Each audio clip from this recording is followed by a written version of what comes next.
In today's video, we're going to talk about something that confuses a lot of beginners: how to work into the foundation chain.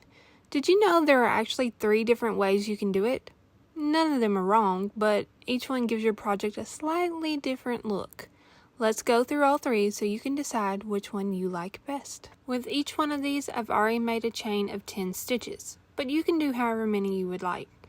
We'll work our single crochet stitches into this chain 3 different ways. The first way is to insert your hook under the top loop only. This is the easiest method and the one most beginners start with. The downside to this method is that it can be flimsy, stretchy, and leave a loose, unfinished looking edge. So it's definitely not recommended if sturdiness is your goal or if you're working on a project that you won't have a border.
This swatch is a good example for showing that there are gaps at the bottom.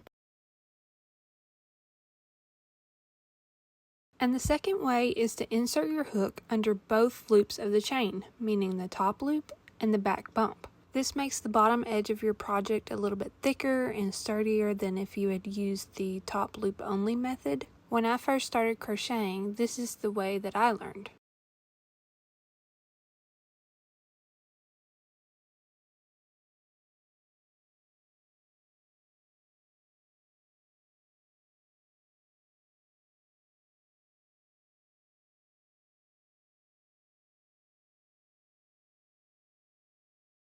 This time when you go into the chain, you'll separate it and have 2 loops of the chain on the top of your hook, which is the top loop and the back bump, and then 1 loop on the bottom of your hook, which is the bottom loop of the chain. Now this isn't referring to the loop that's already on your hook or the loops that we're going to count to make the stitch. I'm just talking about the chain itself.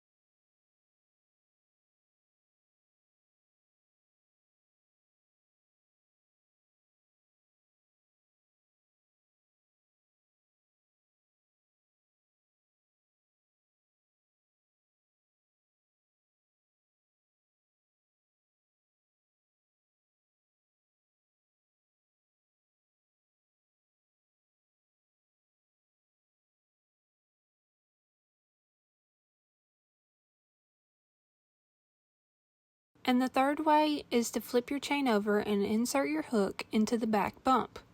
This method is a little trickier at first, but it gives you a nice clean edge that looks like the top of your stitches. If you want your project to have a polished, finished bottom edge, this is a great choice.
Those are the 3 ways that you can work into the foundation chain. Try them all out and see which one you prefer. Remember, none of these are wrong. It's all about what look you like best for your project and the level of sturdiness you need. I personally use both the back bump and the both loop method, but I never use the top loop only method. But that's just me.